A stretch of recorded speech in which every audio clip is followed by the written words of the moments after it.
कौन सुनेगा हमारी उलझने, किससे कहे हम अपनी समस्याओं के बारे में। क्यों नहीं होती इन बातों पर कोई चर्चा। ऐसा लगता है कि इन बातों पर चर्चा करना ही गलत है। सब मेरा मजाक उड़ाते हैं कि मैं मोटी हूँ, सुंदर नहीं हूँ। मेरे साथ पढ़ने वाले दोस्तों की दाढ़ी मूंछ आ गई है, मेरे साथ ऐसा क्यों नहीं हो रहा? अगर मैं शेव करना शुरू करूँ तो मुझे भी दाढ़ी मूंछ आ जाएंगे क्या? मेरी सहेलियों की तरह मुझे माहवारी नहीं होती, जबकि मैं 13 साल की हो गई हूँ।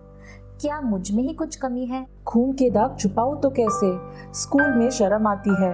माहवारी के गंदे कपड़े के इस्तेमाल से बहुत जलन और खुजली होती है। इतनी कम उम्र में मुझे गुप्त रोग कैसे हो सकता है? मैं कहाँ जाऊँ इसके इलाज के लिए? क्या कोई इलाज है भी? मुझे आगे पढ़ना है, क्यों शादी करवा कर मुझे स्कूल जाने से रोक रहे हैं? मुझे भी पढ़ लिख कर कुछ बनना है। सिगरेट पीने में क्या बुराई है? सभी तो पीते हैं और स्टाइल से पीते हैं। अभी मैं सिर्फ 17 साल की हूँ। सासू माँ बच्चे के लिए कहती है, क्या मैं इसके लिए तैयार हूँ? ये कैसा समाज है जहाँ हम लड़कियाँ हमेशा इस डर में जीती है कि हमारे साथ कोई मन चला कुछ गलत न कर दे। हमें खुलकर जीने की आजादी क्यों नहीं है? आजकल मुझे पढ़ने में, खाने में और सोने में दिक्कत हो रही है। मैं अपना गुस्सा काबू में नहीं रख पा रहा। क्यों हमेशा उदास रहता हूँ? हम लड़कियों को आगे पढ़ने से क्यों रोका जाता है? आगे पढ़ नहीं सकते, नौकरी नहीं कर सकते, सारी रोक टोक लड़कियों पर ही क्यों लगाते हैं? किससे कहे हम अपनी समस्याओं के सारे बारे में? सब मेरा मजाक उड़ाते हैं। पर ही क्यों लगाते हैं? गुप्त रोग कि कैसे हो छुपाओ सकता है? तो कैसे? पीने में क्या हमें बुराई है? खुलकर जीने की आजादी गुस्सा नहीं काबू में है। नहीं ऐसा रख लगता पा रहा। है कि इन बातों पर चर्चा करना ही गलत है। हमने जो अभी देखा, इससे साफ नजर आता है कि किशोरावस्था के दौरान किशोर किशोरियों के मन में उनके शारीरिक बदलावों को लेकर कई प्रश्न उठते हैं। इन बदलावों से वे कभी शर्मिंदा होते हैं तो कभी घबराते हैं। छोटी से छोटी शारीरिक और मानसिक समस्या उन्हें बहुत अजीब सा महसूस करवाने लगती है। दोस्तों, टीवी, मोबाइल, इंटरनेट से अधकचरा ज्ञान मिलता है, जिससे उनकी परेशानी कम होने के बदले बढ़ जाती है। कभी कहते हैं तुम तो बड़े हो गए हो, अपना काम खुद करो, तो कभी कहते हैं तुम अभी छोटे हो, तुम्हें खुद की कुछ समझ नहीं है। ऐसी बातों से किशोरों के मन में उलझने पैदा होती है और परेशानी होने पर भी कोई नहीं बताता कि कहाँ जाना है, किससे बात करनी है। नीम हकीम के पास जाने से पैसे बर्बाद तो होते ही है, पर साथ ही साथ किशोरों के आने वाले जीवन पर भी बुरा असर पड़ सकता है। शर्म, डर और पढ़ाई में असफलता के कारण वे अकेलापन महसूस करते हैं। उनके आत्मविश्वास में कमी आती है और धीरे धीरे अपनी निर्णय लेने की क्षमता भी खो बैठते हैं। आज की तारीख में हमारे देश में लगभग 24 करोड़ से ज्यादा किशोर किशोरियां हैं। किशोरावस्था बचपन और वयस्कता की बीच की वह कड़ी है जो हर इंसान के जीवन में आती है। 10 वर्ष की आयु से 19 वर्ष की आयु तक किशोर किशोरियों में कई शारीरिक, मानसिक और भावनात्मक परिवर्तन होते हैं। ये समय किशोरों के लिए जिज्ञासा से भरा होता है। उनके लिए ये जानना बहुत जरूरी है कि ये बदलाव सामान्य और प्राकृतिक है और उनके शारीरिक, मानसिक और भावनात्मक विकास का एक अहम हिस्सा है। क्या ये स्थिति बदल सकती है या नहीं, और बदलना चाहे भी तो कैसे बदले? इन सवालों के जवाब देने के लिए हमें इस मुद्दे के मूल कारणों पर गौर करने की जरूरत है। क्यों ना हम कुछ किशोरों की मनस्थिति को समझने की कोशिश करें। चलिए मिलते हैं रेखा और सपना से। ये रेखा है जो कुछ उदास दिख रही है और ये है सपना जो काफी खुश दिख रही है। रेखा और सपना में काफी अंतर है, पर उनमें से सबसे मुख्य अंतर है किशोरावस्था के बारे में उनकी जानकारी। पहले हम रेखा के बारे में जान ले। रेखा धौलपुर राजस्थान के एक निम्न वर्ग परिवार से आती है। उसके परिवार में लड़कियों को खुल के अपने विचार बोलने की आजादी नहीं है। रेखा को ना कभी स्कूल से किशोर स्वास्थ्य की शिक्षा मिली, ना उसके परिवार ने उससे कभी इन विषयों पर बात की। जब पहली बार रेखा ने माहवारी का खून देखा तो बहुत घबरा गई। शर्म की वजह से अपनी मां से भी कुछ बता नहीं पाई। रेखा जब 12 साल की थी तब उसे सैनिटरी नैपकिन के बारे में जानकारी नहीं थी। किसी कपड़े से उसने कुर्ते पर खून के दाग लगने से तो रोक लिया, मगर वह 5 दिन शर्म, घबराहट और चिंता में डूबी रही। रेखा को स्कूल में ढिंग एक्सप्रेस हिमा दास कहते थे। अगले ही हफ्ते स्पोर्ट्स डे भी आने वाला था, मगर बिना जानकारी गलती तो होनी ही थी। 5 दिन गंदे कपड़े का उपयोग करने से ऐसा इन्फेक्शन हुआ कि इस बार नहीं दौड़ पाई। उसके दौड़ने का सपना उसी समय टूट गया। माहवारी के दिनों में दर्द और शर्म के कारण रेखा ने स्कूल जाना बंद कर दिया, जिसके कारण वह पढ़ाई में पिछड़ने लगी और परीक्षा में फेल हो गई।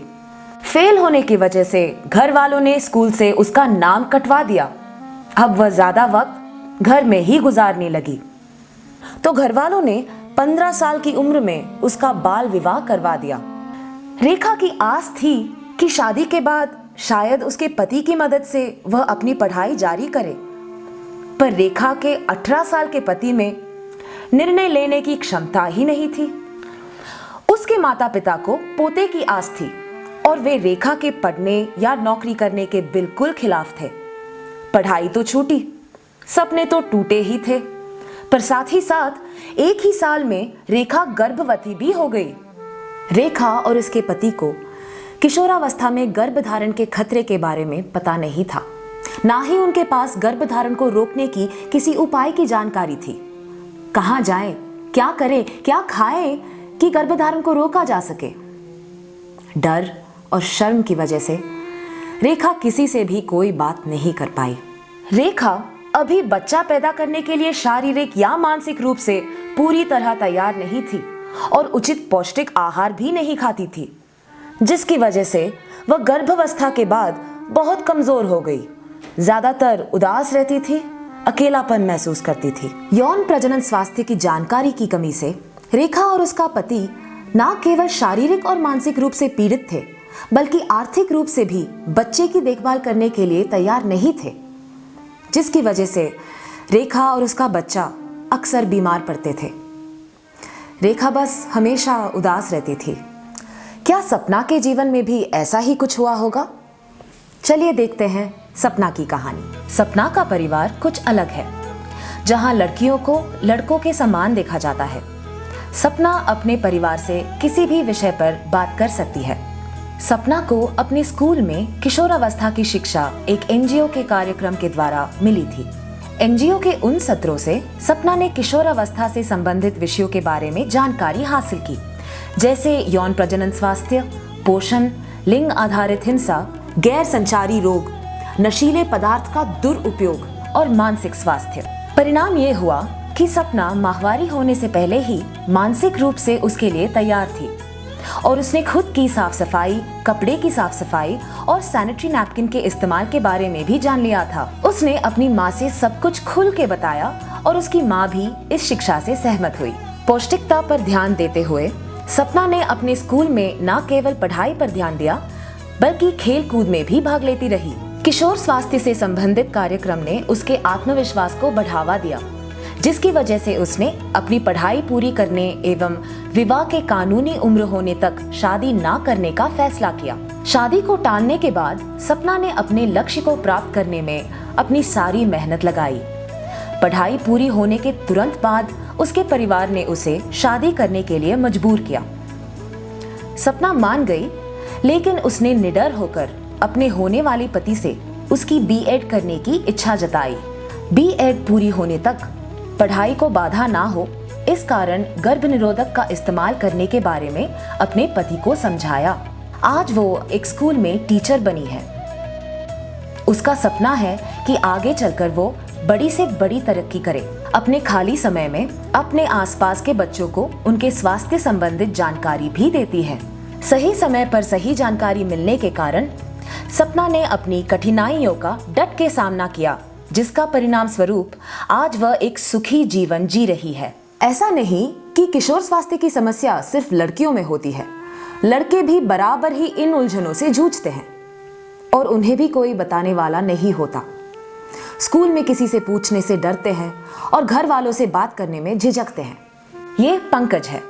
पंकज एक ऐसे घर से आता है जहां उसका परिवार लड़कों को मजबूत बनाना सिखाता है। उचित पोषण ना मिलने की वजह से पंकज की लंबाई में कमी आई, जिससे उसका कद दूसरों की तुलना में कम रह गया।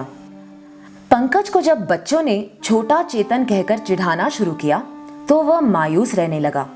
वह किसी से बात नहीं करता था और धीरे धीरे उसके मन में हीन भावना भर आई। डिप्रेशन की वजह से उसका पढ़ाई से ध्यान हट गया। परीक्षा में फेल हो गया। उसकी पढ़ाई अधूरी ही रह गई। पढ़ाई छूटने की वजह से घर वालों ने उसकी शादी करवा दी और उस पर समय से पहले परिवार की जिम्मेदारी दे दी। उसे कम पैसे की नौकरी करनी पड़ी, जिसके कारण उसे अपने परिवार को चलाने में काफी दिक्कत आती थी। निराश होकर उसने तंबाकू का सेवन करना शुरू किया, जिसका असर उसके स्वास्थ्य पर भी पड़ा। वह हमेशा बीमार रहने लगा। शादी के बाद उसने अपनी पत्नी को काम करने से इनकार कर दिया। शराब के नशे में वह रोज अपनी पत्नी से लड़ाई झगड़ा करता था। उसकी पत्नी अक्सर रोती रहती थी। अगर सही समय पर सही माध्यम से पंकज को कोई समझाने वाला मिल जाता तो शायद वह अपने जीवन के लिए एक उचित रास्ता खोज पाता। इन कहानियों से हमें पता चलता है कि किशोर स्वास्थ्य शिक्षा एवं सेवाओं की जानकारी मिलने से किशोर किशोरियों के भविष्य पर अच्छा प्रभाव पड़ सकता है। तो आखिर इस गंभीर समस्या का मूल कारण क्या है? आमतौर पर विद्यालयों में सिर्फ शरीर के अंगों और प्रक्रियाओं के बारे में सिखाया जाता है, जिसकी वजह से उन्हें मानसिक और भावनात्मक परिवर्तनों के बारे में कोई जानकारी नहीं मिलती। शर्म के कारण वे परिवार से या टीचर से या फिर दोस्तों से भी इन विषयों पर बात नहीं करते हैं और शायद परिवार और दोस्तों से सही सुझाव भी नहीं मिलेगी, क्योंकि वे खुद इन विषयों के बारे में अनजान रहते हैं। अगर किशोर किशोरियों को इन बातों के बारे में बताया नहीं जाता है तो वे जानकारी प्राप्त करने के लिए सही माध्यम की तलाश में चूक जाते हैं। टीवी और इंटरनेट के माध्यम से बिना सही मार्गदर्शक के और बिना सोचे समझे समाधान की तलाश शुरू कर देते हैं। जीवन कौशल, सामाजिक भावनात्मक शिक्षा, पौष्टिक आहार का महत्व, यौन प्रजनन स्वास्थ्य और व्यक्तिगत सुरक्षा की शिक्षा के बिना ये सिर्फ एक सपना बनकर रह जाएगा। बच्चों को सही समय पर किशोरावस्था से संबंधित बदलावों का सामना करने और उसे समझने में सक्षम कैसे बनाया जाए। किशोरावस्था में पहुंचते ही आयु अनुरूप किशोर किशोरियों को यौन प्रजनन स्वास्थ्य, जीवन कौशल, पोषण, गैर संचारी रोग, नशीले पदार्थ का दुरुपयोग, लिंग आधारित हिंसा और मानसिक स्वास्थ्य की शिक्षा देना आवश्यक है। स्कूलों में सही आयु से इन विषयों पर अगर जानकारी मिलेगी तो आगे की स्थिति सुधर सकती है। तो आइए जानें हम कैसे इस समस्या को दूर कर सकते हैं। समाज के सभी वर्गों के किशोरों के लिए ऐसी शिक्षा लागू करने और एक मजबूत व्यवस्था बनाने के लिए सरकार और अन्य एजेंसियों के साथ बड़े पैमाने पर काम करने की जरूरत है। किशोरों के विकास के लिए जिम्मेदार सभी हितधारकों जैसे माता पिता, शिक्षक और प्रमुख समुदाय को इन विषयों पर जागृत करने, शिक्षित करने और सम्मिलित करने की आवश्यकता है और ऐसे विषयों पर सरल तरीके से बातचीत शुरू करना आवश्यक है। किशोरों को भरोसेमंद और सामाजिक रूप से उपयुक्त जानकारी मिलने की आवश्यकता होती है ताकि वे सही और जिम्मेदार निर्णय ले सकें। कोई भी ऐसा व्यक्ति जिसके पास ज्ञान, कौशल और अनुभव हो, वो किशोरों को यह जानकारी दे सकते हैं। ऐसी ही सोच के साथ IPE ग्लोबल ने उड़ान तारा नामक कार्यक्रम का आरंभ किया है। तारा का विस्तृत अर्थ है टीच एंड रेज एडोलेसेंट्स, यानी किशोरों को पढ़ाएं और बढ़ाएं। IPE ग्लोबल एवं सरकार के संयुक्त प्रयासों से किशोर स्वास्थ्य में सुधार लाने और किशोर गर्भधारण को रोकने की मुहिम जारी है। यह कार्यक्रम पिछले 2 साल से धौलपुर जिले के बाड़ी ब्लॉक के सभी विद्यालयों में पायलट के रूप में कक्षा 9 से 12 के छात्र छात्राओं के साथ किया गया। जरूरत को समझते हुए और बाड़ी ब्लॉक में इसकी सफलता को देखते हुए धौलपुर जिले के सभी 278 सरकारी विद्यालयों में उड़ान तारा कार्यक्रम को चलाया जा रहा है, जिसके अंतर्गत विद्यालयों में किशोर किशोरियों को स्वास्थ्य संबंधी उचित शिक्षा दी जाएगी। इस शिक्षा से किशोर किशोरी और शिक्षकों के बीच स्वस्थ संवाद स्थापित होगा। सिर्फ स्कूल में ही नहीं, किशोरों के माध्यम से यह जानकारी उनके घर और समुदाय तक भी फैलेगी। उड़ान तारा राष्ट्रीय किशोर स्वास्थ्य कार्यक्रम से संबंधित विषयों में सुधार और व्यवहार परिवर्तन के लक्ष्य को पूरा करने में प्रमुख भूमिका निभा रहा है। अपनी परेशानियों के हल ढूंढने के लिए किशोर स्वास्थ्य से संबंधित उपलब्ध सेवाओं के बारे में जानकारी दी जाती है, जैसे कि मुफ्त हेल्पलाइन, जहां काउंसलर से सलाह मिलती है, और खास किशोरों के लिए सरकारी उजाला क्लिनिक भी है, जो उनकी जरूरतों को ध्यान में रखते हुए बनाया गया है। किशोर किशोरियों के स्वास्थ्य संबंधी विकास के लिए उड़ान तारा कार्यक्रम से विद्यालयों में शिक्षाविद अपने छात्रों को सही समय पर सही जानकारी देंगे, बिना किसी झिझक के सरल प्रदर्शन द्वारा समझाएंगे, काउंसलर के पास जाने की सलाह देंगे और सही मार्गदर्शन करेंगे। इससे कई किशोरों के जीवन पर अच्छा प्रभाव पड़ सकेगा, जैसे माहवारी के कारण स्कूल छोड़ने की दर घटेगी और सही गर्भ निरोधकों के उपयोग से किशोर गर्भधारण की दर में कमी आएगी। किशोर पौष्टिक आहार के महत्व को पहचानेंगे, लिंग के आधार पर भेदभाव करने से बचेंगे, सही जानकारी सही माध्यम से पाएंगे, नशीले पदार्थों के बुरे असर को पहचानेंगे और अपनी मानसिक स्थिति को बेहतर कर पाएंगे। यह जानकारी हर किशोर किशोरी तक पहुंचनी चाहिए, क्योंकि यह किसी एक की जरूरत नहीं बल्कि सब की जरूरत है। यौन प्रजनन स्वास्थ्य संबंधित विषयों को स्कूल की ही किताबों में जोड़ने से स्कूल जाने वाले हर बच्चे में जानकारी, नजरिया और सही फैसला लेने की समझ बढ़ेगी।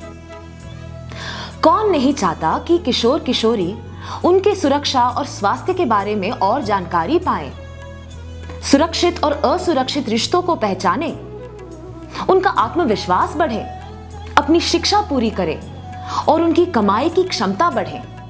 तो आइए हम सब मिलकर एक साथ एक सुरक्षित लैंगिक समान दुनिया की दिशा में प्रयास करें, जहां सभी किशोरों के पास आत्मविश्वास और सहायक वातावरण हो, जैसी उन्हें आवश्यकता है वैसी सुविधाएं हो और किशोरों में सही रास्ते चुनने की समझ बढ़े।